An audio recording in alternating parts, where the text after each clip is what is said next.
She calmed 3 4-year-old triplets who had made 27 professional nannies quit in 8 months, and all she did was bake them pancakes using a recipe from a dead woman who once loved her. But let this story start from the beginning.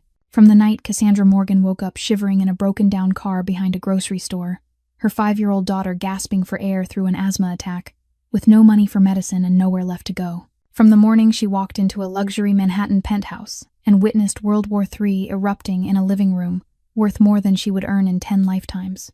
From the moment she applied to be a housekeeper for a man she would later discover was the most feared mafia boss in New York. From the day she accidentally became a mother to 3 wild boys who did not need discipline or control. They just needed someone to see them as children instead of problems to be solved. Her name is Cassandra Morgan. She is 28 years old. She is an orphan who aged out of the foster system with nothing. She is a survivor of 4 years of abuse who still carries the scars on her back. She is a single mother drowning in medical debt and desperation, and she is about to walk into a penthouse that will change everything. All because she knows how to make really good pancakes. If you want to see how a homeless single mom tamed the untamable and melted the heart of a ruthless mafia boss, smash that like button and subscribe to this channel. Share this story with someone who believes in second chances. Because sometimes, the best love stories begin with breakfast. That night was the coldest night of November in New York. Cassandra Morgan huddled in the driver's seat of her 1994 Honda Civic, the car she had bought for $500 from a junkyard 3 years earlier. The heater had broken down since last winter and she hadn't had the money to fix it. She pulled the thin blanket tighter around Mia, who was sleeping in the back seat, trying to keep her daughter warm enough against the bone-cutting cold. The clock on her phone read 2:43 in the morning. The battery was down to 12%. Cassie didn't dare turn on the lights or warm the car by starting the engine because the gas left in the tank was only enough for one short trip. She looked through the fogged-up window as the weak yellow glow from a Walmart sign spilled into the car, casting ghost-like shadows that danced across the cracked ceiling. This was the 5th night they had slept in the car since being evicted from their apartment. The landlord had run out of patience with 3 months of unpaid rent. Cassie still remembered the look of contempt in his eyes as he threw their bags into the hallway. She didn't cry. She had forgotten how to cry a long time ago. Mia's breathing began to turn wheezy. Cassie spun around instantly, her heart tightening as she realized her daughter was awake, her wide eyes open in the darkness, lips turning blue, chest heaving as she struggled to breathe. An asthma attack. Cassie lunged for her bag, tearing through everything to find the inhaler. When she found it, she shook it hard and pressed it to Mia's mouth. Nothing. The inhaler had run out 2 days earlier. She had tried to ration it, using only 1 puff instead of 2 each time, hoping to stretch it for a few more days until she could afford a new one. But now there was nothing left. "Mommy, I can't breathe." Mia's voice was weak and hoarse, each word forcing its way out as if her throat was being squeezed shut. Cassie pulled her close, rubbing Mia's back in slow circles the way Eleanor had taught her when she was a child in foster care. "Slow breaths, baby. Breathe in slowly. Breathe out slowly. Mommy's here. Mommy's here." She whispered the words while her mind raced. The hospital would treat Mia in an emergency, but afterward would come a bill in the thousands of dollars she couldn't pay. Her medical debt was already over $15,000 from previous visits. But if she didn't take Mia right now, her daughter could. She couldn't let herself finish the thought. Cassie started the car and drove toward the nearest hospital, her hands shaking on the steering wheel. 15 minutes later, Mia lay in the emergency room with an oxygen mask over her face, her breathing slowly evening out. Cassie sat beside her, gripping her daughter's tiny hand as a nurse handed her a stack of papers to sign. Another debt added to the mountain she already carried. She signed without reading. Money could be owed. Her daughter couldn't be lost. At 4 in the morning, after Mia had fallen asleep in the hospital room, Cassie sat on a hard plastic chair and pulled out her phone with 3% battery left. She opened a job search app, her fingers scrolling through listings in quiet desperation. Waitress, low pay, night shifts, cashier, part-time, not enough to live on, cleaning work, temporary, unstable. Then she stopped at a listing that felt completely different. Live-in housekeeper needed, high pay, experience with children required. The address was in Upper East Side, Manhattan. The salary made Cassie read it twice, convinced she had misread it. 5 times more than what she earned from 4 jobs combined. Too good to be true. There had to be something wrong, but Cassie was out of options. Her daughter was in the hospital because she couldn't afford medicine. They were living in a car in the middle of a New York winter. She had nothing left to lose. Cassie pressed apply just before the phone died completely. She didn't know that single tap would lead her into the penthouse of one of the most dangerous men in the city, into the lives of 3 wild children no one had been able to control. and into a future that would change her life forever. The next morning, Cassie received the reply email while sitting in the hospital room waiting for Mia to be discharged. The interview had been scheduled for 6 in the morning the following day. 6 in the morning. Who interviews a housekeeper at 6 in the morning? But Cassie didn't have the right to question it. She only had the right to show up on time and pray this wasn't a scam. That night, she took Mia to Rosa's place, her former neighbor from the apartment complex before they were evicted. Rosa was a Puerto Rican woman in her 60s, living alone after her husband passed away and her grown children moved far away. She was the only one still willing to help Cassie when the rest of the world had turned its back. "She's still weak," Rosa said, looking at Mia with worried eyes. "Are you sure you have to go to an interview tomorrow morning?" "I don't have any other choice, ma'am." Cassie bent down and kissed Mia's sleeping forehead. "If I don't get this job, I don't know what else to do." Rosa sighed and placed a hand on Cassie's shoulder. "You're the strongest child I've ever known. I saw that back when you were still in foster care. You'll get through this." Cassie wasn't so sure, but she nodded and left. She worked her night cleaning shift from 10 in the evening until 4 in the morning at an office building, then went straight to the interview address without time to shower or change properly. She only managed to stop at a public restroom in the subway station, wipe herself down with wet paper towels, and change into the only decent outfit she had left. A white button-down shirt yellowed at the collar, and black slacks that fit a little too tight because she had lost too much weight over the past few months. Cassie pulled her sleeves down as far as she could to hide the scar on her wrist. She didn't want anyone to see the marks of her past. When she stepped out of the subway station in the Upper East Side, Cassie felt like she had landed on another planet. Towering buildings with gleaming glass facades, luxury cars lined along the street, each one worth more than her entire lifetime of work. Pedestrians in tailored suits and office dresses, Starbucks cups in hand, moving with purpose and importance. And her, Cassandra Morgan, standing in the middle of all that wealth with the faint scent of industrial bleach still clinging to her hair. The building she needed was one of the tallest in the area, with a marble lobby and crystal chandeliers hanging from a soaring ceiling. Cassie walked inside, trying to look as though she belonged there even as her heart pounded in her chest. The security guard at the desk looked up at her, his gaze sweeping from head to toe with undisguised disdain. "What are you here for?" His voice was cold. "I have an interview. At the penthouse." "An interview?" He smirked. "For what position?"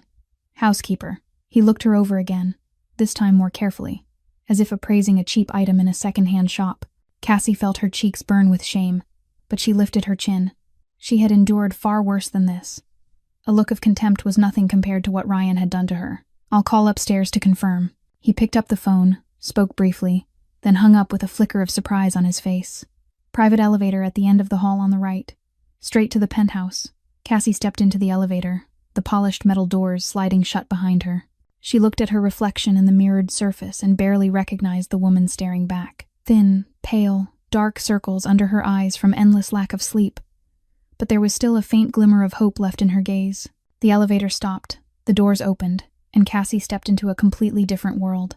The penthouse was vast, with ceilings over 4 meters high and floor-to-ceiling windows overlooking all of Central Park. The furnishings were modern and minimalist, yet so expensive, Cassie didn't dare touch anything. The artwork on the walls looked like it belonged in a museum rather than a home. A middle-aged woman with neatly pinned salt and pepper hair and a severe black suit approached her. Her face was stern, but there was something like pity in her eyes when she looked at Cassie. "You're here to interview for the housekeeper position?" "Yes, ma'am. I'm Cassandra Morgan. I'm Margaret, the family's house manager." She looked Cassie up and down, but not with the guard's contempt. It was the look of someone assessing whether she could endure what lay ahead. "Do you have experience with children?" "I have a 5-year-old daughter," Cassie said. "Does that count?" "Possibly." Margaret stepped aside and motioned for Cassie to follow her. "This way." "I need to warn you first. Mr. Moretti has 3 4-year-old triplet sons. They're quite—" She paused, searching for the right word. "Energetic. We've had 27 nannies in the past 8 months. None of them lasted more than 48 hours. Cassie stopped walking. 27 nannies? In 8 months? The most recent one lasted only 4 hours before running out of the building and swearing she'd never come back. Margaret said it calmly, as if she were reporting the weather. The original listing was for a housekeeper, but honestly, we need someone who can handle the boys. If you can do both, the salary will be doubled. Doubled. That number meant Cassie could quit all 4 of her current jobs. It meant she could actually be there for Mia. It meant she could stop drowning. But 27 nannies. She should run right now. "I can try," Cassie heard herself say. That was when the screaming began echoing from deeper inside the apartment. That screaming wasn't the sound of fear or a cry for help.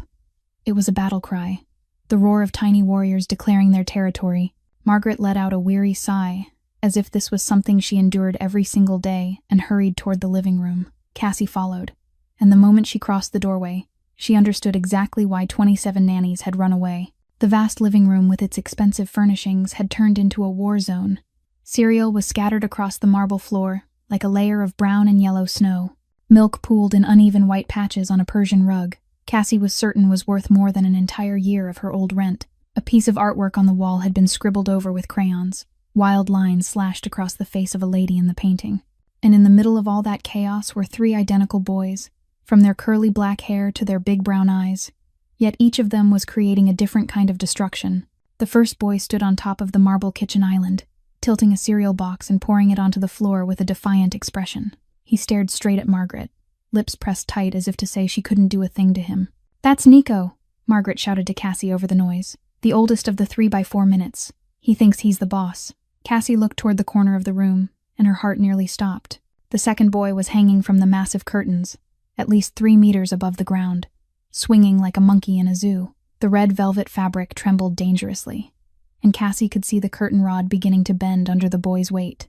"Leo," Margaret explained, as if a 4-year-old dangling 3 meters in the air was perfectly normal. "The middle one.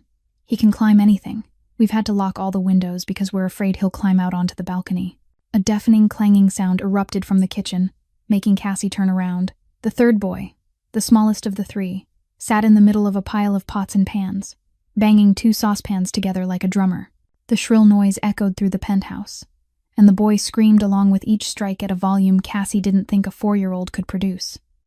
"And that's Theo," Margaret nearly had to yell into Cassie's ear. "The youngest, the quietest, but when he wants attention, the whole building knows it. Boys, stop right now." Margaret tried to use a firm voice. "Stop immediately." No one listened. Nico kept pouring cereal. Leo swung harder on the curtains. Theo banged the pots louder. The 3 boys completely ignored Margaret's existence, as if she were an invisible ghost. "We've tried everything." Margaret turned to Cassie with a look of surrender. "Strict nannies, gentle nannies, nannies with degrees in child psychology, nannies who worked with autistic children, nannies from Europe, Asia, South America. No one can control them. Either they drive people insane or they make them cry and run away. Mr. Moretti is almost desperate. He's in his office trying to work while this is what every morning looks like." Cassie stood still and watched. She didn't see 3 bad children. She didn't see 3 little monsters that needed to be controlled. She saw something else. She saw Nico, whose eyes weren't defiant but testing, waiting to see how the adult would react, checking whether anyone truly cared or just wanted him to be quiet. She saw Leo up high, not because he wanted to destroy anything, but because he wanted to be seen, wanted someone to notice him long enough to worry. She saw Theo banging the pots not because he loved noise, but because noise was the only way he knew how to say that he existed, that he was here, that someone should look at him. Cassie saw herself in those boys. The orphan child who screamed and broke things in foster care because no one listened. The child who was called trouble, a problem, someone no one wanted to adopt. Until Eleanor came along and looked past the anger to see the child inside who was starving for love. "Have you asked them what they want?" Cassie suddenly spoke. Margaret turned to her as if she had just spoken in a foreign language. "What did you say?" "They're screaming and destroying things because something's wrong," Cassie said. "Have you asked them what they want?" "They don't know what they want. They're only 4 years old. They know exactly what they want," Cassie replied, her eyes still on the boys. "They just don't know how to say it yet." Before Margaret could object, Cassie stepped straight into the kitchen, flooded with cereal. She didn't shout. She didn't give orders. She simply walked up to Nico, who was still standing on the island with the cereal box in his hands, and sat down so her eyes were level with his. Nico froze, surprised. This wasn't the reaction he expected. Every adult before had yelled, had snatched the cereal away, had told him he was bad, but this woman just looked at him calmly and asked a question no one had ever asked him before. "You're hungry, aren't you?" Cassie's voice was gentle. "You poured the cereal because no one made breakfast for you, right?" Nico blinked. The 4-year-old boy with the big brown eyes stared at her like she had read his thoughts. The cereal box lowered in his hands. "I'm hungry," he said, his voice much smaller than the screaming before. "Yesterday's nanny left before making breakfast." The clanging stopped. Cassie turned and saw Theo watching her. the pot still in his hands but no longer banging them. Up high, Leo stopped swinging on the curtains and stared down, curious about the strange woman talking to his older brother. "Who are you?" Leo asked from above. "I'm Cassie," she replied, looking up at him. "And you need to come down from there before you fall." "I won't fall," Leo said proudly. "I'm really good at climbing. I believe you're good at climbing. But I'm about to make breakfast and I need helpers. Do you want to help?" Leo tilted his head, thinking, "What are you making? What do you want to eat?" Cassie asked, looking at all three boys. "Pancakes." Theo suddenly spoke, the first full word he had said since Cassie walked in. "I want pancakes." "I can make pancakes," Cassie smiled. "But I need 3 assistant chefs. Do you want to be chefs?" The 3 boys looked at each other, communicating silently in a way only triplets could. Then, as if an agreement had been reached, Nico put the cereal box down and climbed off the island. Leo released the curtain and instead of jumping, climbed down slowly with impressive skill. Theo placed the pots on the floor and stood up. All 3 boys walked to the counter and lined up, staring at Cassie with anticipation. Margaret stood frozen in the doorway, mouth open, unable to speak. Cassie began searching for ingredients in the luxurious kitchen filled with modern appliances she had never seen before. "Where's the flour?" she asked aloud. "Left cabinet," Nico pointed. "And the eggs?" "The big fridge," Leo said. "The milk's there too. I know because I sneak milk at night. Good job." Cassie laid the ingredients out on the counter. "Now everyone gets a job. Nico, you're the oldest. You'll measure the flour. Leo, you crack the eggs. Theo, you stir the batter, okay?" All 3 nodded, their eyes lighting up with a kind of excitement Cassie suspected no one had seen in them for a long time. Cassie guided Nico as he poured flour into the bowl, most of it landing where it should, only a little spilling out. She didn't scold him, just laughed and said flour liked to dance. Leo cracked the eggs with fierce concentration, tongue sticking out to the side, and only broke one onto the floor. When he looked ready to cry, thinking he'd be yelled at, Cassie handed him another egg and said even the best chefs broke eggs sometimes. Theo stirred the batter with such focus he didn't say a word, fully absorbed in his task. When Cassie poured the batter onto the pan, a familiar smell filled the kitchen. It was Eleanor's recipe, the only foster mother who had ever loved her during her years in care. Eleanor had passed away 3 years earlier, just before Mia was born, but her pancake recipe lived on in Cassie's memory. A little vanilla, a little brown sugar, and the secret was a small pinch of cinnamon. Eleanor used to say pancakes weren't just food, they were love you could taste. "Who wants to flip one?" Cassie asked. Me. 3 voices answered at once. Cassie helped each boy flip a pancake, holding the pan handle together with their small hands. Nico flipped his perfectly and cheered. Leo flipped a bit too hard and nearly sent it flying, but it landed safely back in the pan. And Theo, the quietest one, flipped his so perfectly Cassie had to call him a flipping genius. Theo's smile then, small but real, was the first true smile Cassie had seen on his face. 30 minutes later, the kitchen looked like a flour bomb had gone off. Batter was on the floor, the counters, the boys' hair, and Cassie's too. But on the table was a towering stack of pancakes, and 3 boys sat eating happily from plates they had helped make themselves. No more screaming, no more banging pots, no one hanging from the curtains, just chewing, quiet giggles, and Nico telling his brothers these were the best pancakes ever. "This is the best breakfast I've ever had," Leo declared, his mouth still full. "Because you made it yourselves," Cassie said, wiping flour from Theo's cheek. "Food always tastes better when you make it." "Will you make breakfast with us tomorrow?" Theo asked softly, his voice trembling as if afraid of the answer. "If your dad lets me stay, I'll make breakfast with you every day." "Dad will let you stay," Nico said firmly. "All the nannies leave, but you're different. You don't yell." Margaret was still standing in the doorway, now with tears in her eyes.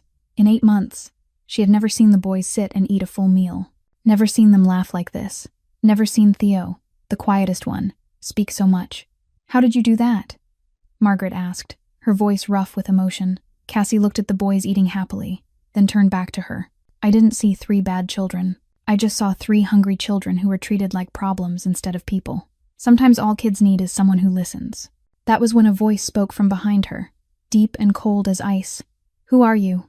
Cassie turned around and nearly dropped the pan in her hands. The man standing in the kitchen doorway was the embodiment of power and danger. He stood at least 6'1", with broad shoulders and solid muscle visible beneath the thin fabric of a black shirt left casually unbuttoned at the top. Tattoos ran from his neck down across his chest, Intricate patterns Cassie didn't have time to fully see, but more than enough to know he wasn't an ordinary man. A thick gold chain rested against his chest, catching the kitchen light.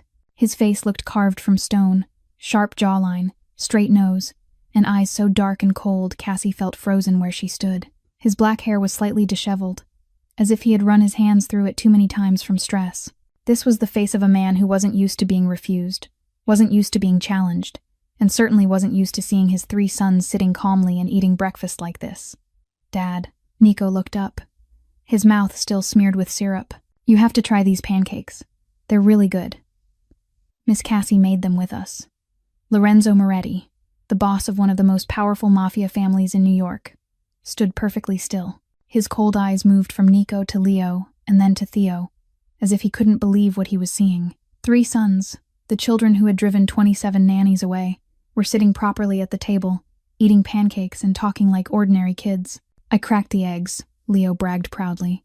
"I only broke one. I stirred the batter," Theo added, and it was the longest sentence he had spoken all morning. "Miss Cassie says I'm a flipping genius." Lorenzo turned his gaze to Cassie, and she felt as if she were being scanned to the bone. His stare was sharp, calculating, assessing every detail of who she was in a few silent seconds. "You're here for the housekeeper position," he said at last. Not a question, but a statement. "Yes." Cassie forced her voice to stay steady even as her heart raced. "I'm Cassandra Morgan. I came for the interview this morning. And you decided to cook breakfast instead of interviewing. The boys were hungry and destroying the kitchen," Cassie replied. Surprised, her voice didn't shake. "I thought breakfast would solve both problems."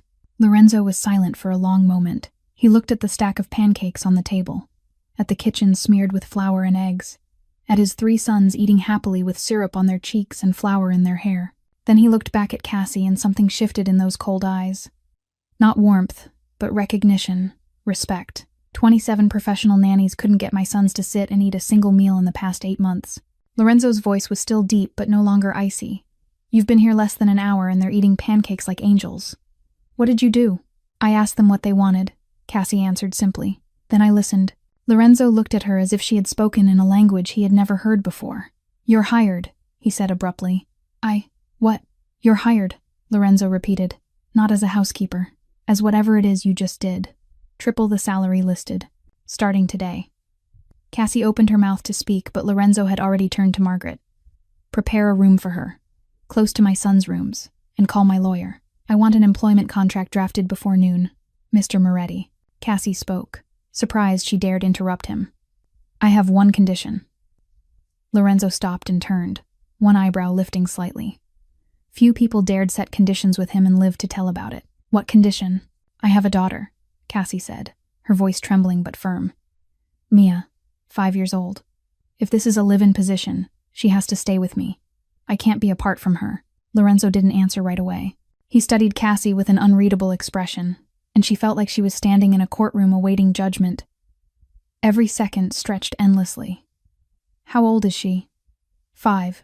"And you're raising her alone?" "Yes." Cassie didn't explain further. She didn't want to talk about Ryan, about the years of hell, about why she was alone. Lorenzo nodded once. "Bring the girl here. There's more than enough room. My sons could use a sister to play with. We're getting a sister." Leo jumped up from his chair, eyes shining. "Really? A real sister?"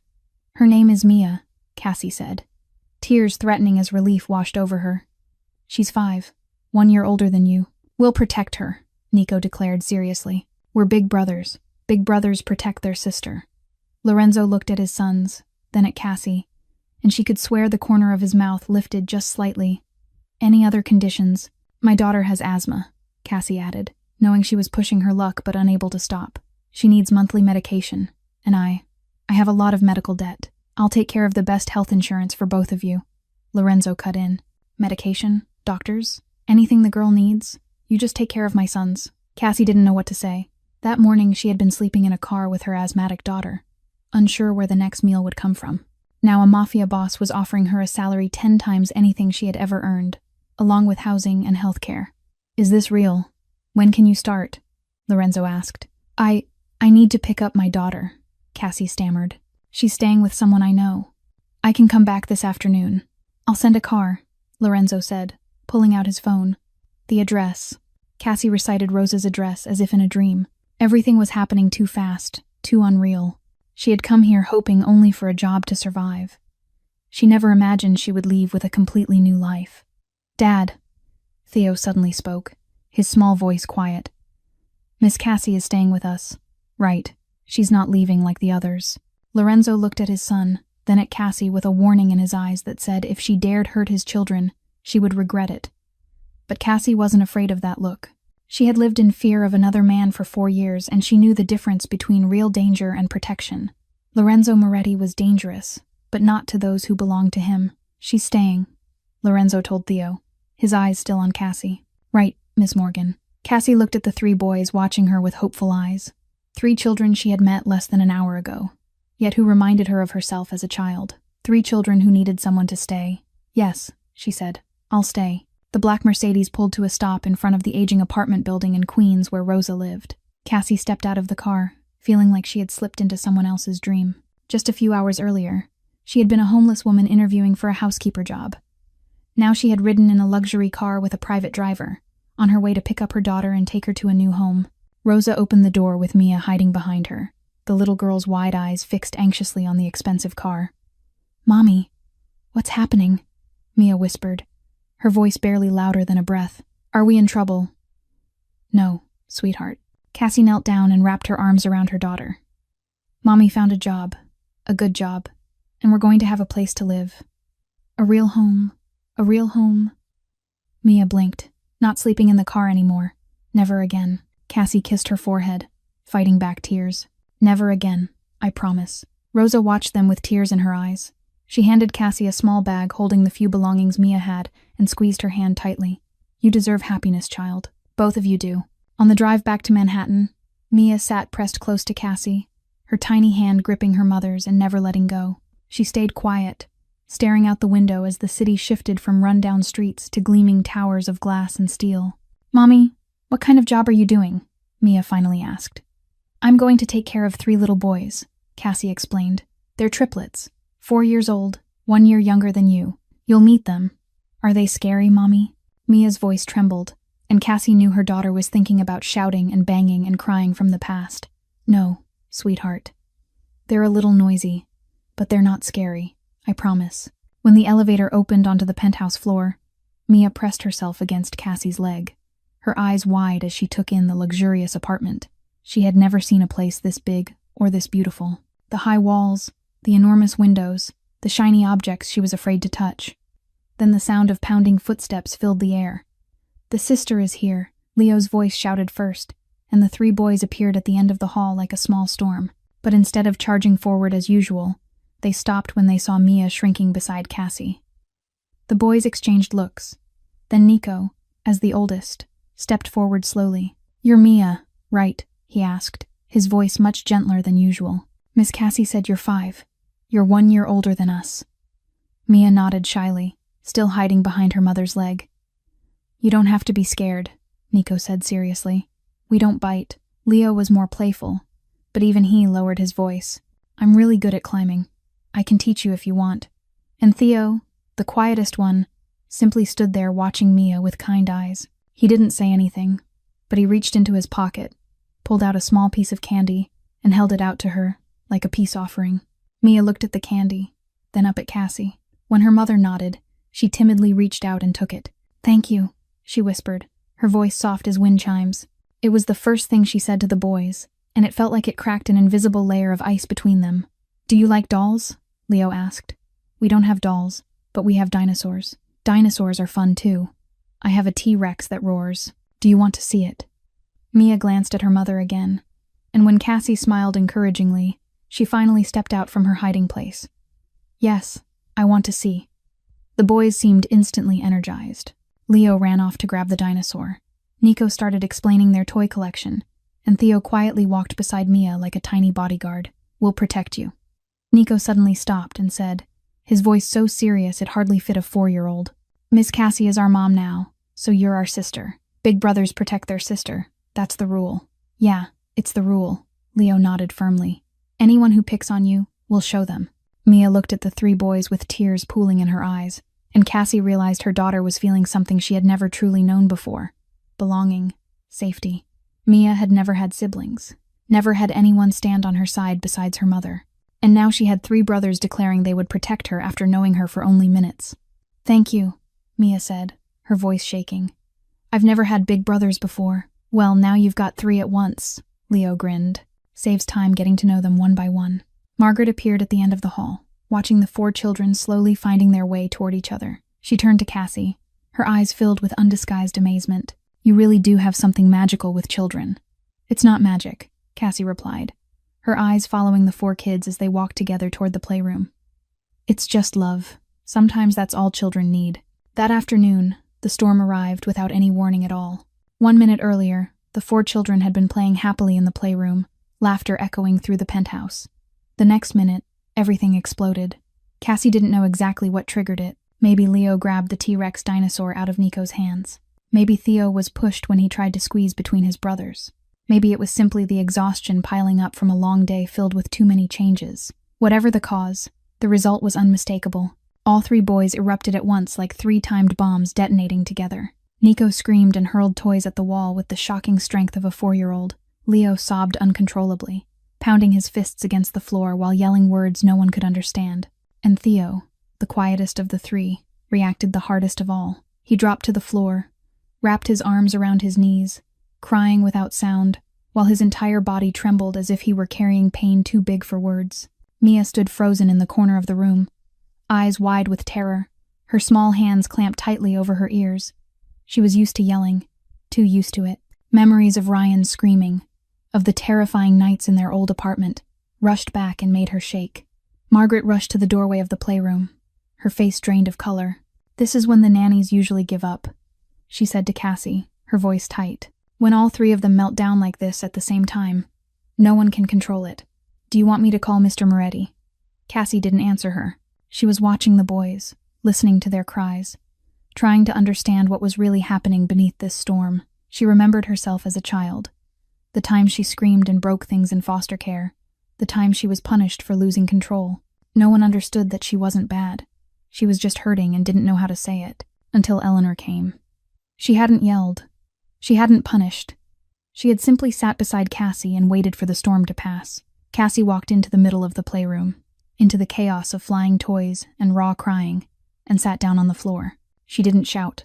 She didn't try to intervene. She didn't ask anyone to calm down. She just sat there, steady and present, like an island in the middle of the storm. Margaret opened her mouth to speak, but Cassie lifted a hand to signal silence. Mia, still trembling in the corner, looked at her mother with confusion and fear. But when she saw the calm on Cassie's face, she slowly left the corner and came to sit beside her. "What are you doing, Mommy?" Mia whispered, waiting for them to finish crying. Cassie answered softly, stroking her daughter's hair. "Sometimes people need to cry until the tears run out. Our job is just to be here when they do." The 2 of them sat there as the storm slowly weakened. Nico was the first to notice Cassie. He stopped throwing toys and stared at the woman sitting calmly in the middle of the mess he had created. She wasn't yelling. She wasn't leaving. She was just sitting there, waiting. It confused him so much that he forgot to stay angry. Leo stopped crying next, his sobs fading into sniffles when he realized no one was trying to force him to be quiet. No one told him boys weren't allowed to cry. No one ordered him to stop right now. He was allowed to cry, and somehow, that made him not want to anymore. Then there was Theo. He lifted his head, eyes red and soaked with tears, and looked at Cassie as if searching for something. What he found was calm, not anger, not disappointment, just calm and patience. Theo was the first to move toward her. He crawled across the floor littered with toys and climbed into her lap, curling up like a kitten seeking warmth. Cassie held him without saying a word. Then Nico came over and sat close beside her, resting his head against her shoulder. Then Leo, the most energetic one, squeezed into the pile of arms too, tears still wet on his cheeks. Mia, not wanting to be left out, wrapped her arms around her mother from behind. 5 people sat tangled together in the middle of the messy playroom, and no one spoke for a long time. "The other nannies used to yell when we cried," Nico finally said, his voice hoarse from crying so hard. "Then those nannies weren't very good," Cassie replied gently. "Everyone needs to cry sometimes. Yelling at someone who's sad only makes it worse." "You're not like them," Leo said, his nose still sniffly. "You didn't leave." "I didn't leave," Cassie confirmed. "I promised. Remember." Margaret stood in the doorway, gripping the doorframe as if she needed it to stay upright. She had worked for the Moretti family for 20 years. She had watched 27 nannies come and go. She had seen the best trained, most experienced professionals defeated by these 3 boys. But she had never seen this. Never seen someone simply sit down and wait. Never seen the boys choose to seek comfort on their own after a meltdown. Never seen them this peaceful. "How did you do it?" Margaret asked, her voice barely above a whisper, afraid to break the sacred quiet. Cassie looked up at her, one arm still wrapped around Theo, the other gently stroking Mia's hair. "I didn't do anything," she said. "I just stayed. Sometimes, being there is enough." Lorenzo came home earlier than usual that day. Margaret had called him right after the meltdown, not to report that the new nanny had quit, but to tell him what she had witnessed. He hadn't believed her. The previous 27 nannies had all said his sons were uncontrollable, that they needed harsher discipline, that perhaps they had psychological issues requiring treatment. And now Margaret was telling him that a woman who had simply sat on the floor and waited had caused all 3 boys to calm down on their own. He had to see it with his own eyes. When Lorenzo stepped into the living room, he stopped at the doorway as if he had hit an invisible wall. On the large sofa, Cassie was sitting with all 4 children gathered around her. Nico and Leo were on either side. Theo lay curled with his knees tucked up on her lap, and Mia sat pressed close to her mother. They were watching a cartoon about talking cars, soft giggles rising whenever something funny happened. These weren't the children who had driven 27 nannies away. These were normal children, happy, loved. "Dad." Leo was the first to spot him. "Dad, you're home. Come watch the movie with us." Lorenzo was about to refuse. He had work, calls to make, an empire to run. But then Theo lifted his head and looked at him with eyes still slightly red from crying, and the boy said a single word that dissolved every excuse. "Dad." Not a question, not a demand, just a quiet call filled with hope. Lorenzo walked over and sat down beside the sofa. He didn't know what to do, didn't know how to sit, stiff as a block of wood among the laughing children. But when Nico naturally leaned his head against Lorenzo's arm, when Leo started explaining the plot as if his father couldn't possibly understand it on his own, when Theo reached out and wrapped his fingers around Lorenzo's, something inside his chest softened. This was the first time in 8 months he had sat and watched a movie with his sons. That night, after all 4 children were fast asleep, Lorenzo found Cassie in the kitchen. She was making tea, her slender figure standing by the window, looking out over the Manhattan skyline at night. He stood in the doorway for a moment, watching her before he spoke. "How did you do it?" Cassie turned around, not surprised to see him. "Do what?" "Calm them down. Make them listen. Make Theo talk." He had barely spoken in 6 months. "I didn't make them do anything," Cassie replied, holding her cup of tea, her eyes meeting his. "I just listened. Children don't need someone to control them. They need someone to understand them." Lorenzo was quiet for a long time. He walked into the kitchen, poured himself a glass of whiskey, and sat across from Cassie at the island. "I don't know how to be a father," he admitted, his voice low and tired. "I can build an empire. I can control hundreds of men. I can negotiate multi-million-dollar deals. But with my own sons, I've failed completely. Their mother left when they were just over 1 year old," he continued, staring into his glass as if searching for answers there. "Victoria said she couldn't handle this life, couldn't handle the danger, couldn't handle me. She disappeared one night and never came back. Since then, I've tried to do it alone. I hired nannies. I hired specialists. I hired anyone who could help me raise my sons. But no one stayed. No one, until today." Cassie listened in silence, not interrupting, not judging. "You didn't fail," she finally said. "You're still here. You're still trying. You didn't leave like their mother did. That already counts for a lot, but it's not enough." Lorenzo looked up at her. "If it were enough, my sons wouldn't be the children 27 nannies couldn't stand. That's why I'm here," Cassie replied simply. "To help you find the rest." Lorenzo looked at the woman in front of him. Thin, pale, dark circles under her eyes, hands rough from years of labor, a single mother who had lived in a car with her sick child, a woman with nothing but love and patience. And somehow, she had done what his money and power never could. She had made his sons laugh. "Why did you take this job?" Lorenzo asked. "The real reason." Cassie looked straight into his eyes without flinching. "Because I was drowning, and you threw me a lifeline. But I stayed because of the children, because they look at me the way I used to look at myself in the mirror when I was young, angry on the outside, but inside just wanting to be loved." Lorenzo said nothing more. He only nodded, finished his whiskey, and stood up. But before leaving the kitchen, he stopped at the door. "Thank you," he said, his voice low and sincere. "For giving my sons something I didn't know how to give them." Then he walked away, leaving Cassie alone with her cold cup of tea and the feeling that her life had just turned in a completely new direction. 3 weeks passed like a beautiful dream. Cassie feared she might wake from it any moment. Life in the penthouse slowly became familiar. Every morning began with pancake breakfasts shared with 4 children. Every afternoon was filled with games, lessons, and small meltdowns handled with patience and love. Every evening ended with story time before bed. 4 small heads pressed together as Cassie read aloud. Mia had fully blended in with the Triplet brothers. She was no longer afraid of noise. She had even learned how to climb from Leo and how to roar like a dinosaur from Nico. And Theo, the quietest one, seemed to have claimed Mia as his true little sister, following her everywhere like a loyal puppy, always ready to protect her. Lorenzo changed too. He started coming home earlier, eating dinner with the family more often, even learning how to tell jokes, though his jokes usually left the children more confused than amused. Cassie found herself looking forward to those moments, looking forward to the way Lorenzo watched his children, looking forward to the rare smile that crossed his face when they did something sweet. She tried not to think too much about what that feeling meant. Then on Tuesday afternoon of the 3rd week, everything changed. Cassie was in the kitchen preparing an afternoon snack when the doorbell rang urgently. Before Margaret could reach the door, it burst open, and a man stumbled inside. Cassie froze in place. The man was covered in blood.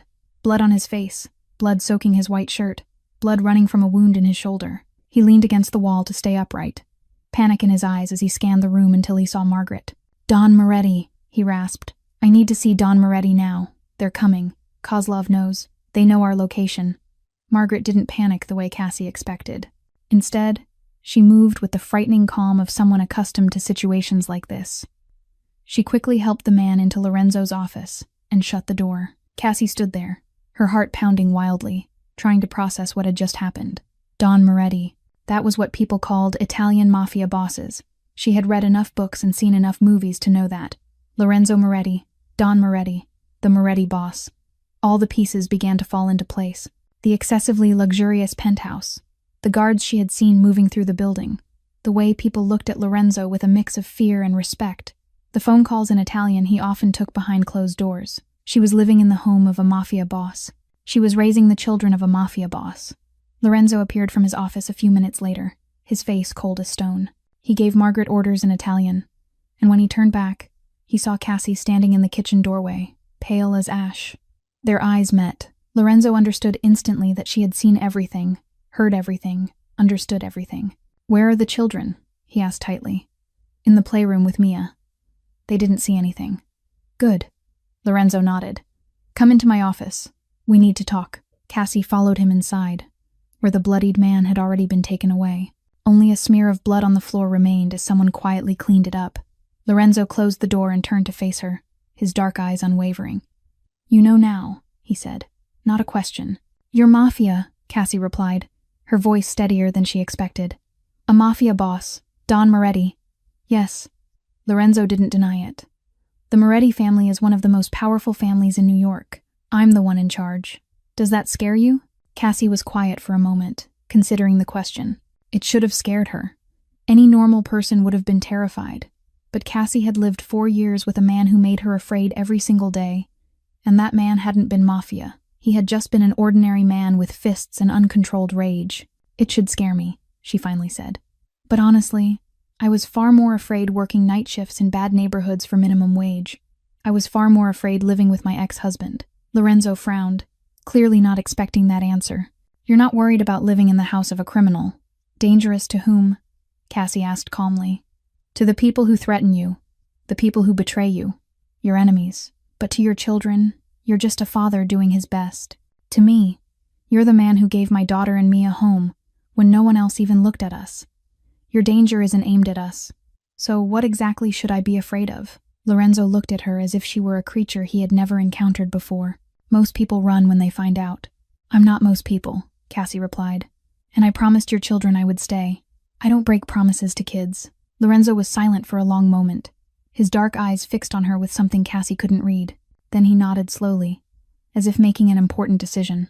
"You're a remarkable woman, Cassandra Morgan," he said, his voice low and sincere. "I'm starting to understand why my sons care for you so deeply." Then he opened the door and gestured for her to go first. Now go check on the children. I have some matters to handle."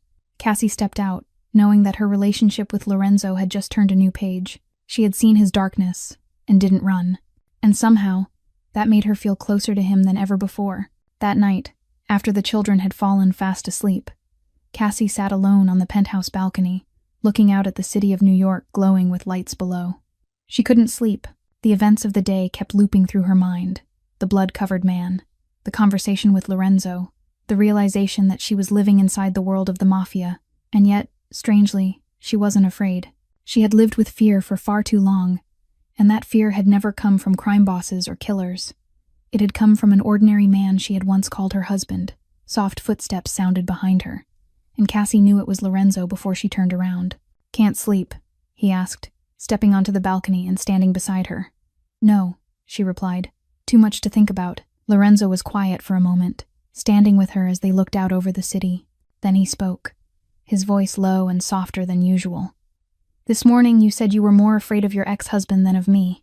What did he do to you?" Cassie felt her body tense. It was a question she had avoided for 2 years.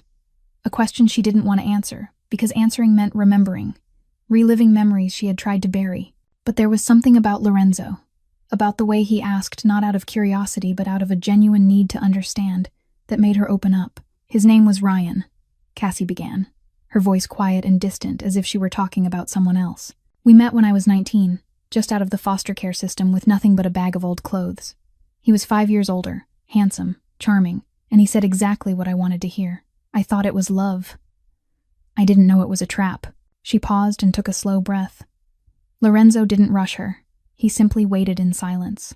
"At first it was just words. He told me I was stupid, useless, that no one would ever love an orphan like me except him. I believed it because I didn't know anything else. Then words became punches. Punches became kicks. Kicks became 4 years of hell. I didn't know how to escape." Cassie gently pulled down the collar of her shirt, revealing a long scar running from her shoulder down her back. Lorenzo inhaled sharply when he saw it, his dark eyes clouding with something dangerous. "He shoved me into a glass door," Cassie said, her voice flat as if she were talking about the weather. "The glass shattered. I stitched the wound myself because he wouldn't let me go to a hospital, afraid they would ask questions. Mia was only 2 then, crying all night because she saw the blood. Where is he now?" Lorenzo's voice was low and cold, colder than anything Cassie had ever heard from him. This wasn't the voice of a father or an ordinary man. This was the voice of Don Moretti, of someone who could make people disappear without a trace. "I don't know," Cassie answered. 2 years ago, he drained our joint account and vanished. No words, no message. He just wasn't there anymore. And I wasn't sad or angry. I was just relieved that he was finally gone. "If he comes back," Lorenzo said, each word heavy as stone, "if he shows up anywhere near you or Mia, you tell me immediately. Do you understand?" Cassie looked at him and saw deadly seriousness in those eyes. "For what?" she asked. "To make sure he never has the chance to hurt you again," Lorenzo replied, without further explanation. And he didn't need to explain. Cassie understood exactly what he meant. "You don't have to do that," she said quietly. "I'm just the help." "You're not just the help." Lorenzo turned to her, and in the dim city light Cassie saw something in his eyes she didn't dare name. "You're the woman who brought joy back into my sons' lives. You're the first one who stayed. You belong to this family now, and I protect what belongs to me. At any cost." Cassie felt tears rise, not from sadness, but because for the first time in her life, someone wanted to protect her. Not because she was weak or needed saving, but because she mattered. "Thank you," she whispered. Lorenzo didn't answer with words. He only reached out, his fingers brushing lightly over the scar on her shoulder with a gentleness Cassie never imagined a man like him could possess. Then he withdrew his hand, turned, and walked back inside, leaving Cassie with a racing heart and the realization that she was falling in love with a Mafia boss. The 5th week marked a turning point Cassie never saw coming. It all began on an ordinary Tuesday morning like any other, with pancake batter sizzling in the pan and 4 children sitting around the table waiting. Leo was the first to say it. "Mama Cassie, I want extra chocolate chips." Cassie nearly dropped the pan. She turned to look at him, unsure if she had heard him correctly, but Leo only looked back at her with wide, innocent eyes, as if he had said the most natural thing in the world. "What did you just call me?" "Mama Cassie." Leo tilted his head. "You're our mama. You take care of us. You make breakfast for us. You read stories to us. You hold us when we cry. That's what mamas do. Nico nodded in agreement. We already talked about it, he said with the serious air of a leader who had made an important decision. Your mama Cassie. Dad is Papa Lorenzo. Mia is our sister. We're a family. And Theo, the quietest one, only looked at Cassie with hopeful eyes and asked a single question. Do you want to be our mama? Cassie couldn't hold back her tears. She knelt down, wrapped all 3 boys in her arms, and cried like she never had before. Yes, she wanted to. She wanted to more than anything. Lorenzo stood in the kitchen doorway, having witnessed everything. When Cassie looked up at him with anxious eyes, afraid she had crossed some invisible line, he only nodded slowly. A small, rare smile appeared at the corner of his mouth. And from that day on, Mama Cassie became what the 3 boys called her. Mia began calling Lorenzo Papa Lorenzo as well.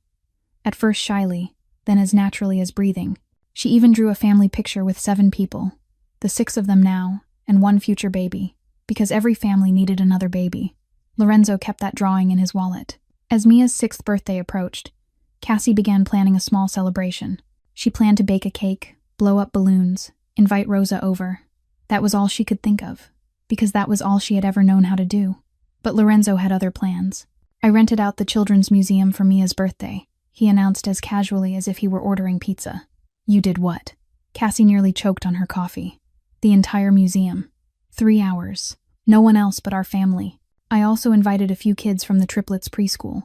There will be costumed performers, a magician, and a castle-shaped birthday cake, because Mia once said she liked castles. Lorenzo, that's too much. Cassie tried to protest. I can't let you spend that much money on my daughter.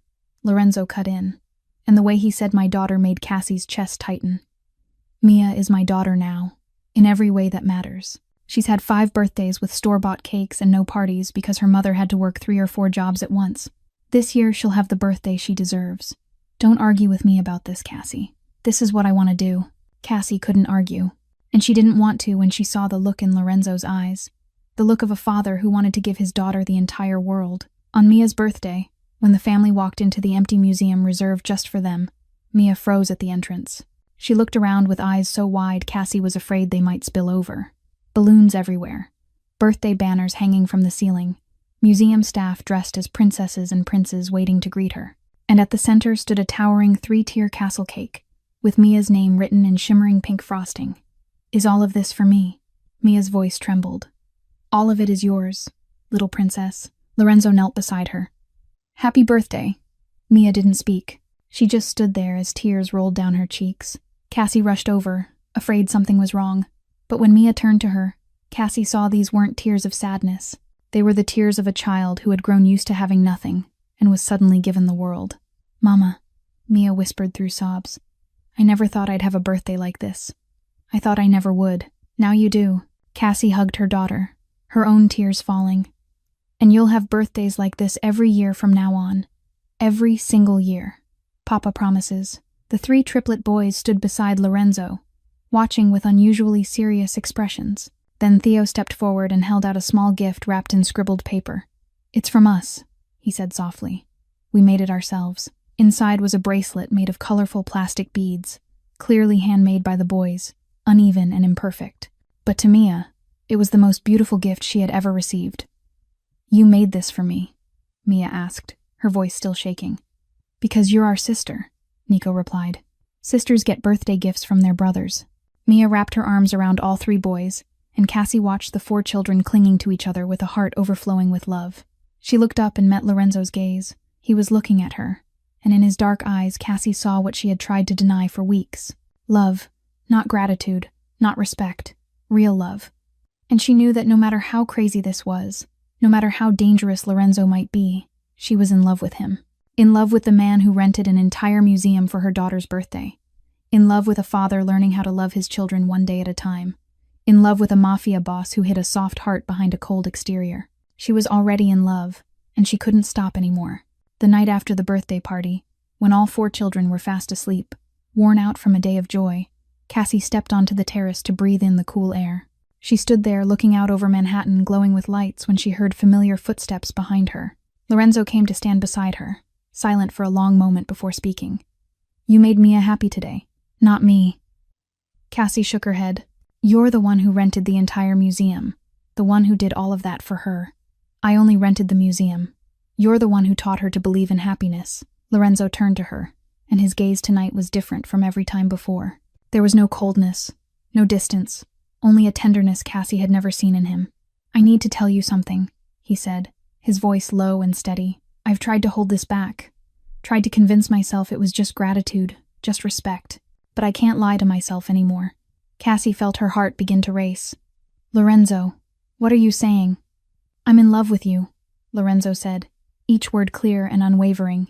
"I've loved you since the day you made pancakes with my sons and treated them like people instead of problems. I've loved you since the day you sat on the floor during their meltdown and waited until they calmed down. I've loved you since the moment you learned who I was and chose to stay instead of running away. I love you, Cassandra Morgan. I love you with everything I have." Cassie stood frozen, unable to believe what she was hearing.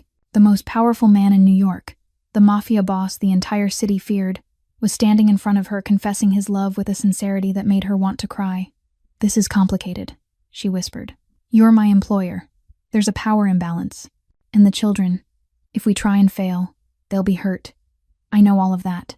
Lorenzo stepped closer and lifted her chin, so she had to look into his eyes. "I also know I can't keep pretending I don't feel this. I watch you with the children every day, and I think about what it would be like if we were a real family. If you were my wife instead of my employee. If we could build a future together. And if I hurt you," Cassie asked, her voice trembling, "if I'm not good enough. I don't know how to love the right way, Lorenzo. The only man I ever loved destroyed me. I don't know how not to repeat that mistake." "You weren't the one who was wrong," Lorenzo said, his thumb brushing her cheek gently. "He was, and I'm not him. I won't promise to be perfect. I'm dangerous. I have enemies. I do things you may never fully accept. But there's one thing I can promise. I'll never hurt you. I'll protect you with my life. You and the children are my family, and I protect my family at any cost." Cassie didn't answer with words. She rose onto her toes and kissed him. The kiss carried everything she didn't know how to say: fear and hope, wounds from the past, and faith in the future. Love she had tried to hold back but couldn't anymore. Lorenzo returned the kiss, one hand at her waist, the other threading into her hair. The kiss was deep and sweet, as if they had been waiting for this their entire lives. When they pulled apart, both of them were breathing hard, foreheads resting together. "That took too long," Lorenzo murmured. "I was going to say perfect, but too long works too." Cassie laughed softly. Then a small voice came from the terrace doorway. "We knew it." They turned to see all 4 children standing there, eyes wide but faces lit up with grins. Leo spoke first. "Papa looks at Mama Cassie like a prince looks at a princess in movies." He crossed his arms triumphantly. "That means kissing, right? Are you okay with this?" Cassie asked, looking anxiously at the 4 small faces. "Does that mean we're a real family now?" Nico asked instead. "A real family. Forever," Lorenzo answered, "if you all agree." The 4 children looked at each other, then rushed forward together, wrapping Cassie and Lorenzo in a tangled embrace full of laughter and cheers. "A real family?" Theo whispered, smiling brighter than Cassie had ever seen him smile. "We have a real family now." 2 weeks after that first kiss on the terrace, Cassie's life felt like a fairy tale she was afraid to believe was real. Lorenzo and she didn't rush anything. They moved slowly, keeping the children at the center, building a foundation for something new. Stolen kisses in the kitchen when the kids weren't looking, hands finding each other beneath the dinner table, late-night conversations on the balcony when the whole house was asleep. Cassie had never been loved like this.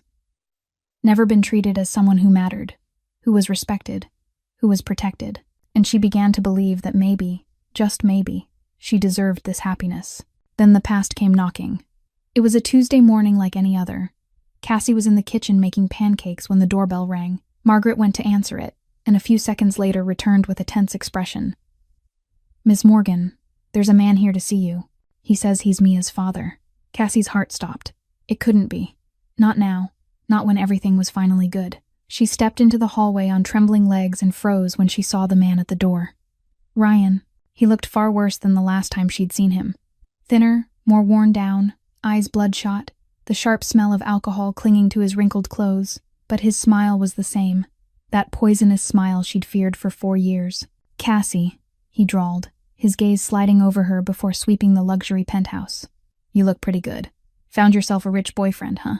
"What do you want?" Cassie asked, forcing her voice to stay steady while her heart raced. So rude. Ryan stepped inside without invitation, and Cassie fought the instinct to retreat. I just want to see my daughter. It's been 2 years. A father misses his kid. You left, Cassie said through clenched teeth. You drained the account and disappeared without a word. You gave up being a father that day. I didn't sign anything, Ryan sneered. Legally, I'm still her father. I still have visitation rights, and I can fight for custody if I want. And I'm thinking, he glanced around the penthouse again. Maybe I should take my daughter back to live with her real dad instead of staying here with a criminal. Cassie's blood ran cold. What do you know? Enough, Ryan scoffed. Lorenzo Moretti, Don Moretti, the most powerful mafia boss in New York. What do you think a judge will say when he finds out you're raising a child in the home of a criminal? When he finds out you're sleeping with him while your daughter is in the next room? You have no right, Cassie said, her voice shaking with anger and fear. You abused me for 4 years. You think the court won't care about that? Where's the proof? Ryan stepped closer, and Cassie felt herself shrinking like she used to.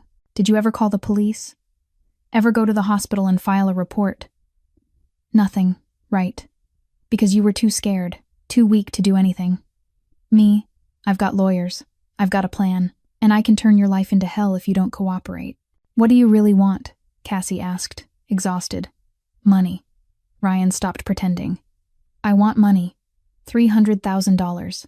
You give me $300,000, and I'll disappear. I won't come back. I don't have $300,000, but your boyfriend does. Ryan stepped closer again, now only a few feet away. You think I'm stupid. I've been watching you. I know you live here. I know his kids call you mama. I know you're trying to build your perfect little family. I can destroy it all with one call to child services. You're not allowed near Mia, Cassie said, her voice hardening. I won't let you near her. You don't get to tell me what I can do. Ryan's eyes darkened, and Cassie recognized the rage rising in him, the rage she knew too well. You always thought you could talk back to me, didn't you? You forgot your place. He raised his hand, fingers curling into a fist. Cassie closed her eyes on instinct, her body bracing for the blow like it had hundreds of times before. She heard Mia's laughter somewhere in the penthouse, her daughter laughing with her brothers, and she thought that whatever happened to her, she wouldn't let Ryan anywhere near her child. But the blow never came.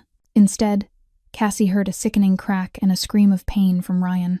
She opened her eyes and saw Lorenzo standing in front of her, one hand gripping Ryan's wrist twisted back at an unnatural angle, his gaze ice cold as he stared at the man writhing in agony. Lorenzo didn't say a word. He simply stood there, gripping Ryan's wrist in a position that forced the man down onto his knees in agony. The blackness in Lorenzo's eyes was so cold, Cassie felt as if the temperature in the room had dropped several degrees. This wasn't the Lorenzo she knew, the man who told bedtime stories every night, the awkward father learning how to love his children. This was Don Moretti, the mafia boss the entire city of New York feared. Let me go. Ryan groaned, his face twisted in pain. Do you know who I am? I'll sue you. I'll call the police. Go ahead. Lorenzo finally spoke, his voice low and dangerous, like the growl of a predator. Let's see who gets here first. Your police, or my people. He twisted Ryan's wrist a fraction more and Ryan screamed. You walk into my home, threaten my woman, demand money from me, and you think you're entitled to anything. Cassie stood behind Lorenzo, her heart pounding, but not because she feared Ryan anymore. She was afraid of what Lorenzo might do. She knew he was capable of killing. She knew he had done it before, and looking into his eyes now, she knew he was standing dangerously close to that line. Lorenzo, she said softly, placing a hand on his shoulder. The children are in the house. Lorenzo froze. The muscles beneath her hand were rigid. But when she mentioned the children, something in him softened, just slightly. He hauled Ryan to his feet and shoved him toward the office. In here, he ordered. We're going to talk like civilized men. Or at least one of us will. Inside the office, Lorenzo forced Ryan into a chair and stood in front of him, arms crossed. Cassie stood near the door, unsure whether she should stay or leave. Lorenzo motioned for her to remain. This is how this is going to work, Lorenzo began, his calm more frightening than anger. You will sign documents relinquishing all parental rights to Mia. No custody, no visitation, no contact. You will no longer exist in that child's life. In return, you'll receive $50,000 and the privilege of walking out of this building with all your limbs intact. $50,000, Ryan laughed shakily. I asked for $300,000. You demanded $300,000 from Cassie, Lorenzo replied coldly. You're negotiating with me now. And I don't negotiate. I set terms. You can accept them or you can refuse. And if I refuse, Ryan tried to sound defiant, but his voice trembled. Lorenzo smiled, and that smile was far more terrifying than rage. If you refuse, I'll make sure every terrible thing you've ever done is dragged into the light. I have people in every courtroom, every police precinct, every government office in this city. I'll pull up your records for driving under the influence, for assault, for unpaid debts. I'll make sure you can't find work scrubbing toilets, and that's only if I choose to stay within the law. Lorenzo stepped closer, leaning down until his eyes locked onto Ryan's. If I choose to step outside the law, you'll disappear. Not disappear like you did when you ran away. You'll vanish completely. No one will ever find you. No one will know where you went. You'll simply stop existing. Do you understand what I'm saying? Ryan went pale. He glanced at Cassie as if begging for help, but Cassie stood silent.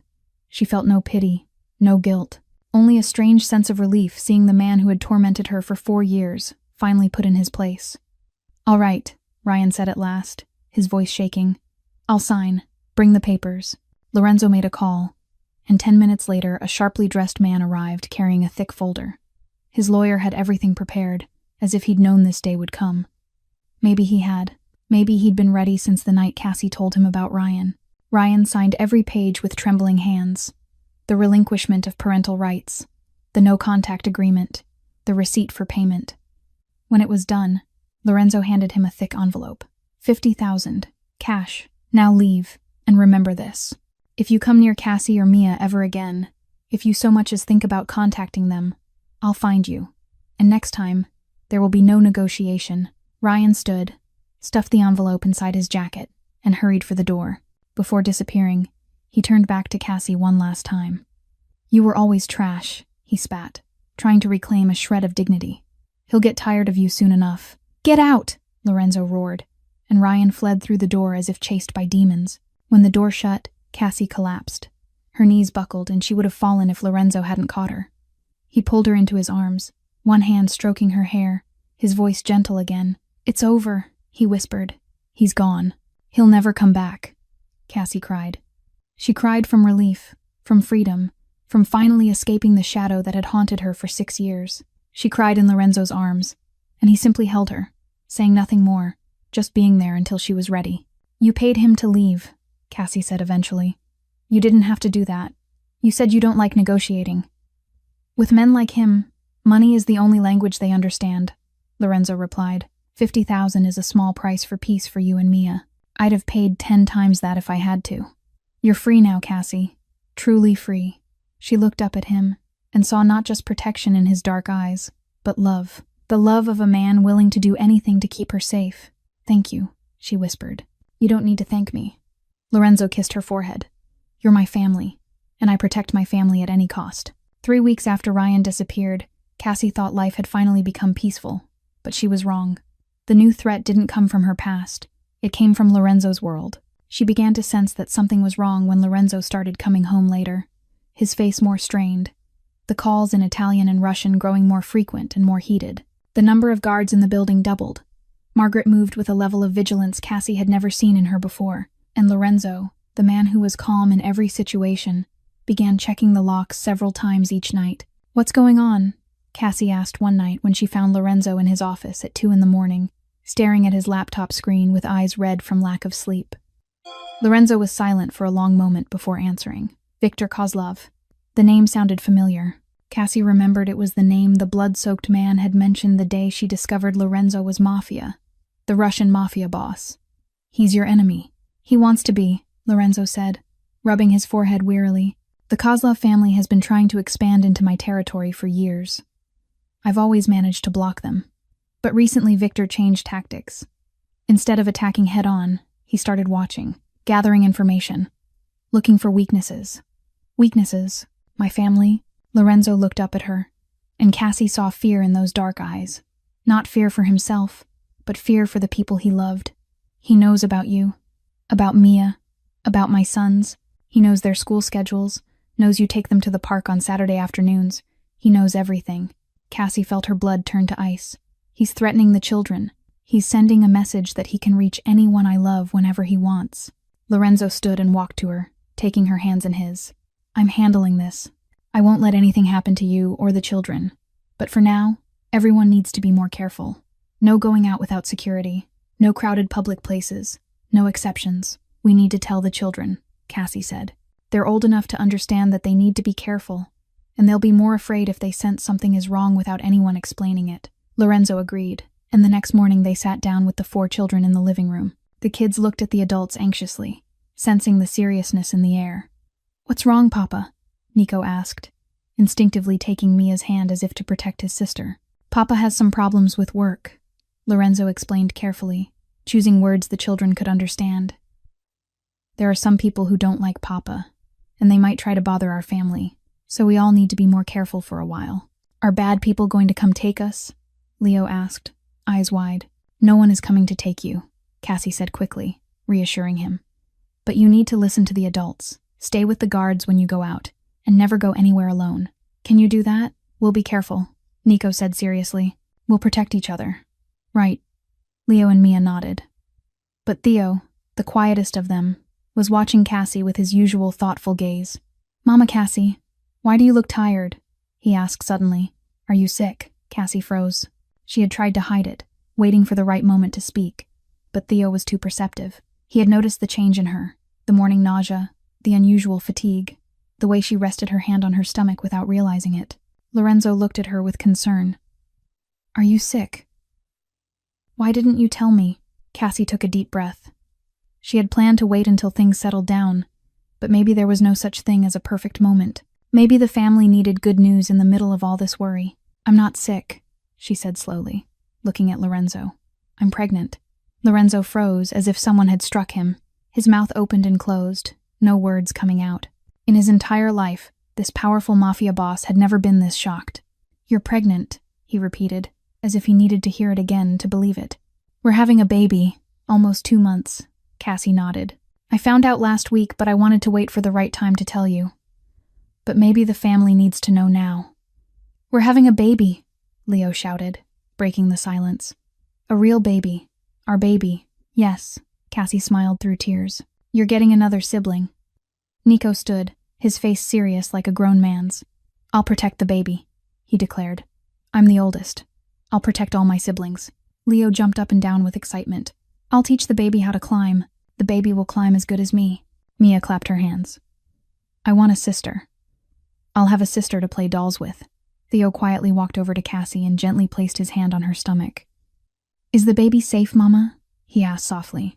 "Will the bad people hurt the baby?" "No one will hurt the baby." Lorenzo finally found his voice. He knelt beside Theo, one hand on his son's shoulder, the other resting over Cassie's hand on her stomach. "Papa will protect the baby. Protect Mama.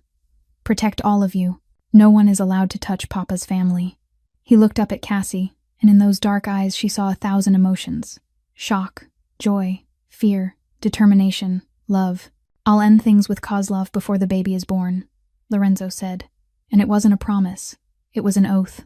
"My child won't be born under the shadow of threats. This family will be safe. I swear it to you." The attack came on a Tuesday night, as if the universe wanted to remind Cassie that the most important moments of her life always happened on that day. She was reading a bedtime story to the 4 children, all of them crowded together on one large bed, when the alarm tore through the calm. This wasn't the usual soft chime that sounded when someone entered the elevator. This was the emergency alarm, sharp and relentless. The alarm, Lorenzo had explained, meant intrusion.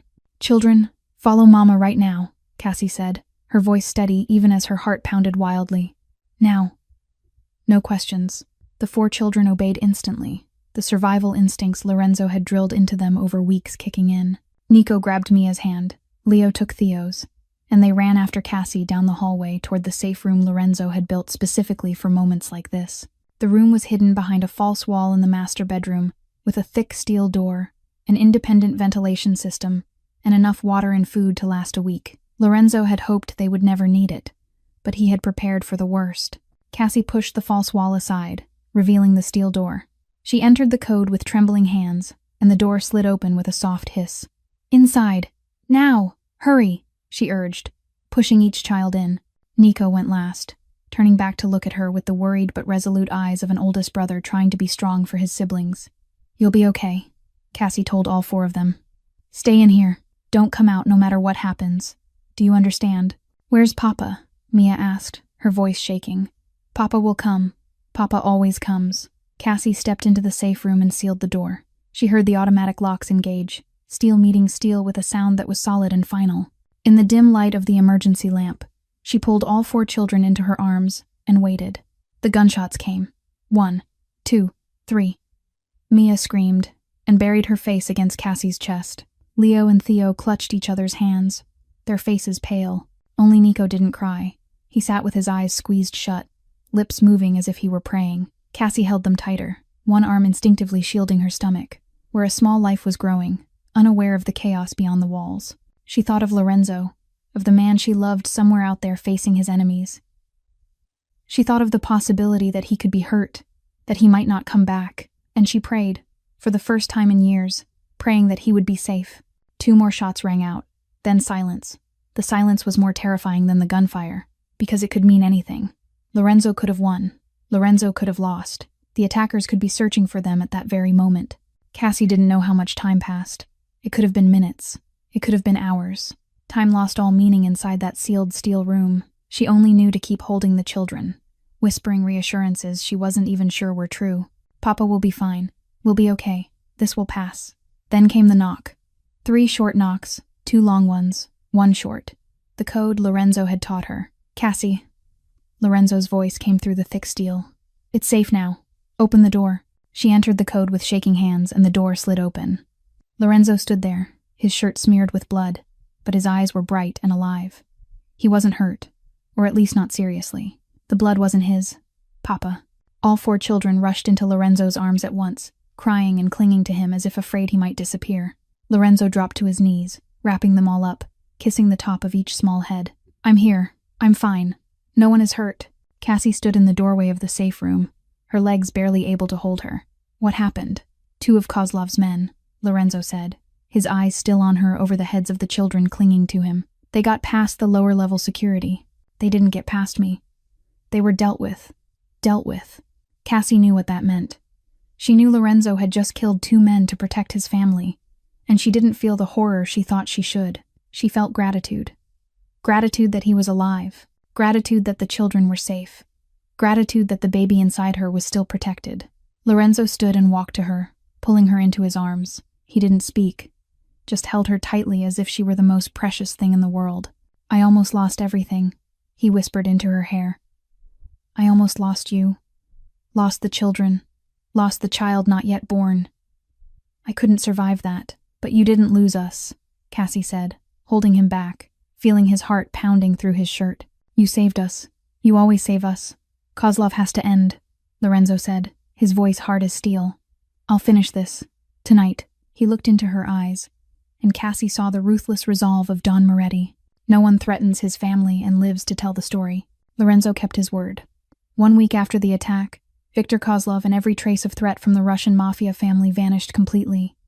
Cassie didn't ask for details. She didn't need to know, and didn't want to know. She only knew that one night Lorenzo came home with exhaustion in his eyes but relief in his posture and said just 2 words to her. It's done. From that moment on, Kozlov's shadow no longer haunted their family. Life slowly returned to normal, or at least to what counted as normal for a Mafia family. The children went back to school without a constant wall of bodyguards hovering over them. Cassie could take them to the park without the constant fear of being watched, and her belly began to grow, the baby developing strong and healthy like a promise of a brighter future. Then one Tuesday morning, like every truly important moment in her life, everything changed again. Cassie was making pancakes in the kitchen, 4 children sitting around the table waiting for breakfast, when Lorenzo walked in holding a small red velvet box. He didn't say a word. He walked straight to where she stood by the stove and dropped to one knee on the flour-dusted kitchen floor. Cassie almost dropped the pan. Lorenzo, what are you doing? What I should have done a long time ago. Lorenzo opened the velvet box, revealing a diamond ring that sparkled softly, simple yet elegant. I have a ring. I bought it the first week you came here because I knew. I knew the moment you made pancakes for my children and made them laugh for the first time in months, that you were the woman I wanted to spend my life with. I kept waiting for the perfect moment to propose, and then I realized there's no more perfect moment than this one. Here, in the kitchen where you turned this house into a home, with our 4 children watching, with you carrying our 5th child. This is my life. You are my life. Cassandra Morgan.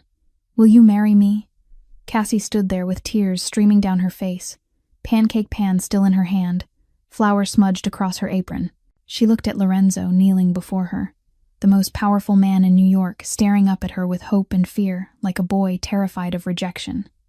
She looked at the 4 children holding their breath, waiting, and she knew there was only one possible answer. Yes. The kitchen exploded in cheers. Lorenzo stood, slipped the ring onto her finger, and kissed her right there amid flour and the faint smell of pancakes burning on the stove. The wedding took place 2 weeks later on a clear Saturday morning in Central Park. Not the lavish ceremony people might expect from a Mafia boss. Just family, Margaret, Rosa, and a judge Lorenzo knew. Cassie wore a simple white dress that gently hid her 4-month pregnant belly. Mia served as flower girl in a soft pink dress, while the triplets wore tiny suits identical to their fathers, solemn like miniature gentlemen. Lorenzo cried when he saw Cassie walking toward him. The ruthless Mafia boss, the man feared by all of New York, stood there with tears running down his face as he watched the woman he loved in her wedding dress. Their vows were simple and sincere. I choose you. You choose me. We choose each other. Every day. Forever. After the ceremony, they completed another sacred act. The judge stayed to witness and sign the adoption papers. Lorenzo legally adopted Mia as his daughter. Cassie legally adopted Nico, Leo, and Theo as her sons. On paper, in the eyes of the law, they were now a complete family. Mia, do you want Papa Lorenzo to be your real father? The judge asked gently. Mia looked at Lorenzo with wide, serious eyes. He already is my real father. The papers are just so everyone else knows. And you boys, the judge turned to the triplets. Do you want Cassie to be your real mother? She's been our mama since the day she made her first pancakes, Nico replied. We were just waiting for the paperwork to catch up with the truth. The judge smiled and signed the documents. And just like that, Mia Morgan became Mia Moretti. Nico, Leo, and Theo gained a legal mother. Their family was officially complete in the eyes of the world. That night, after the children were asleep, Cassie stood in front of the mirror, staring at the wedding ring on her finger. She still couldn't believe how much her life had changed. 6 months ago, she'd been sleeping in a car with a sick child. No money for medicine, no future. Now she was the wife of Lorenzo Moretti, the mother of 4 incredible children, pregnant with a 5th, living in a luxury penthouse in Manhattan. Is this real? She asked Lorenzo when he came to stand behind her, wrapping his arms around her pregnant belly. Am I dreaming? If you're dreaming, then I'm dreaming with you, Lorenzo said softly, kissing her shoulder. And I never want to wake up. From the hallway came the sound of small footsteps. Mia appeared in the doorway, eyes half closed with sleep but still searching for her parents. Papa, I can't sleep. I want Papa to tell me a story. It was the first time Mia had called him Papa, without adding Lorenzo afterward. Just Papa. Simple and natural as breathing. Lorenzo looked at Cassie, his eyes shining, then bent to lift his daughter into his arms. All right, little princess. Papa will tell you a story. Cassie watched them go, her heart so full she thought it might burst. Family. She finally had a real family. 5 months after the wedding, at 3 a.m. on a Tuesday, Cassie woke to a sharp pain tearing through her abdomen and a warm wetness spreading beneath her. She lay there for a second, trying to understand what was happening, and then it hit her. Her water had broken. The baby was coming. Lorenzo. She shook her husband's shoulder. Lorenzo, it's time. Lorenzo shot upright like a spring, eyes still heavy with sleep but instantly alert when the words registered. It's time. Now. The baby. The hospital. Who do I call? Where's the bag? Where's the car? Where are the keys? Cassie would have laughed if she wasn't in so much pain she could cry. The man who could face the Russian mafia without a tremor was now pacing the bedroom like a headless chicken because his wife was in labor. The bag's by the door, she said between contractions. Call Margaret to watch the kids. And calm down. You're making me more nervous. Lorenzo stopped, drew in a deep breath, and then became the calm, decisive Don Moretti she knew. He called Margaret, called the driver, helped Cassie get dressed, and supported her into the elevator. Everything moved fast and efficiently, exactly the way Lorenzo handled everything in life. On the way to the hospital, Cassie squeezed Lorenzo's hand through every contraction. He didn't complain, just let her crush his fingers. Sometimes he kissed her forehead, whispering that she was doing great, that he loved her, that everything would be fine. The hospital had been alerted in advance, and they were taken straight to the best delivery suite. Doctors and nurses were already waiting. Cassie felt grateful that Lorenzo's money was useful in moments like this. 6 hours. 6 hours of pain, sweat, tears, and screams Cassie didn't know she was capable of making. Lorenzo stayed with her the entire time, letting her squeeze his hand raw, letting her yell that she'd never let him touch her again, letting her sob and shake when the pain peaked. And then, at 9:17 in the morning, a cry rang out, the cry of new life, the cry of their daughter. "It's a girl," the doctor announced, placing the tiny baby on Cassie's chest, completely healthy. "Congratulations." Cassie looked down at the small wrinkled face crying against her skin, and she cried too. This was her child, hers and Lorenzo's, a small miracle born from their love. "She's beautiful," Lorenzo whispered, his voice breaking. He stood beside the bed, tears streaming freely down his face without shame. "She's perfect. Just like you."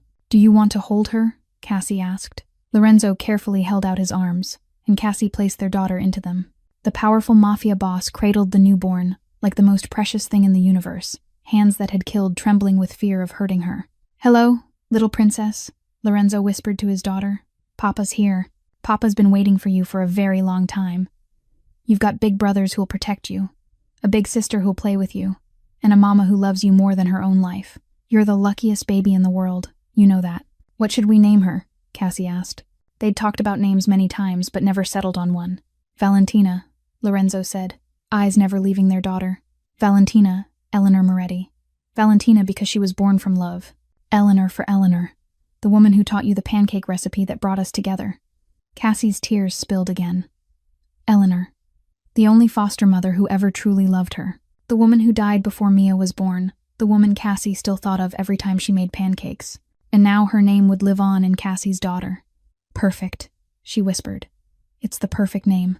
4 hours later, after Cassie had been moved to recovery and Valentina had been cleaned and swaddled, Margaret brought the 4 older children to the hospital.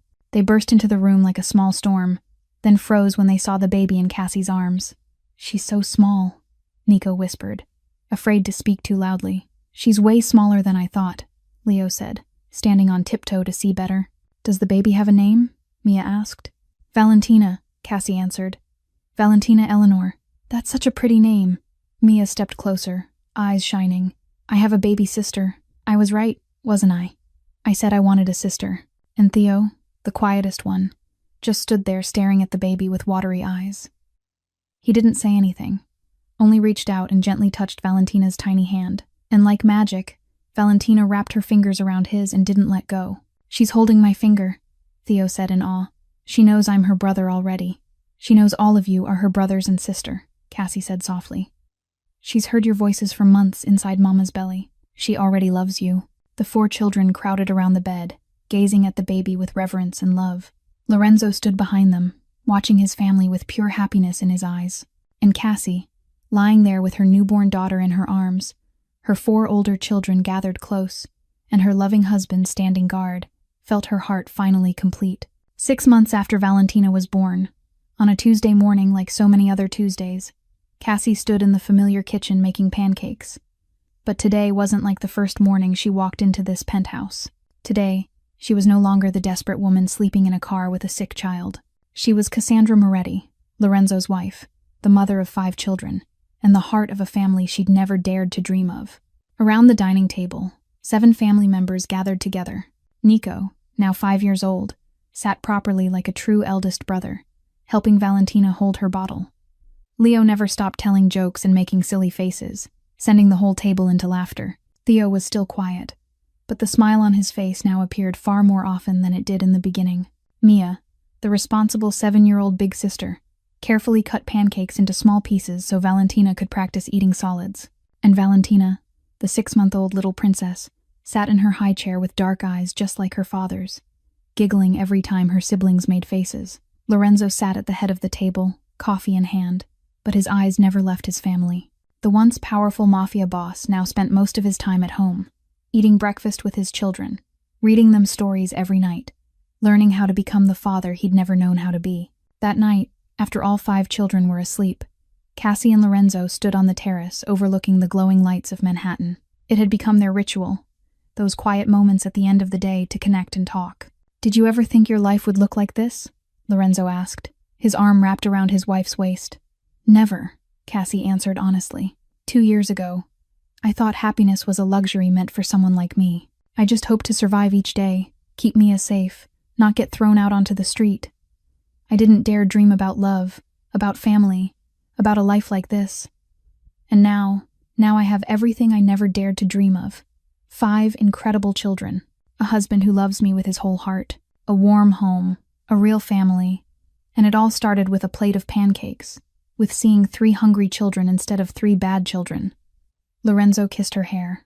You taught me that family isn't blood. Family is the people who choose to stay together every day, through storms and sunshine, through hardship and happiness.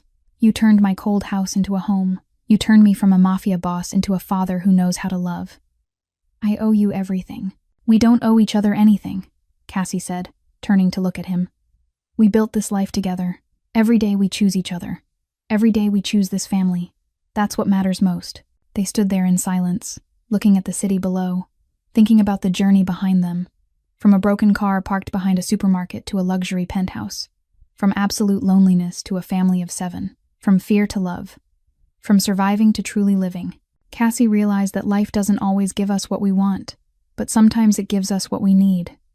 She needed a job, and life gave her a family. She needed safety, and life gave her love. She needed a roof, and life gave her a home. It all began with the courage to step into a strange penthouse, with the patience to see through children in pain, with the unconditional love she learned from Eleanor and passed on to the next generation. Family isn't something we're born with.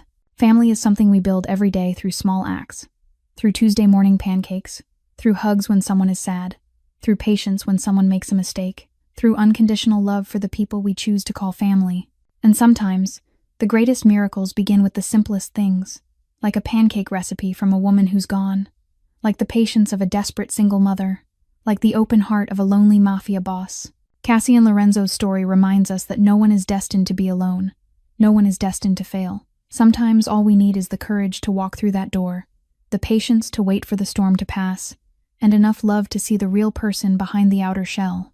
If this story touched your heart, please subscribe to our channel and turn on notifications so you don't miss more moving stories each day. Please like and share this video with the people you love to spread the message of love and family. We'd love to know how you felt about Cassie and Lorenzo's story. Have you ever faced hardship and found hope in an unexpected place? Do you believe family is a choice and not just blood? Please share your thoughts in the comments below. We read every comment and truly value the heartfelt stories you share. Thank you for taking the time to watch this story until the end. We wish everyone watching good health, a joyful life, a happy family, and days filled with love and peace. Remember, no matter how hard life gets, there's always light at the end of the tunnel. Sometimes miracles come from the simplest things, like a warm breakfast or someone willing to listen. Goodbye for now, and we'll see you in the next video.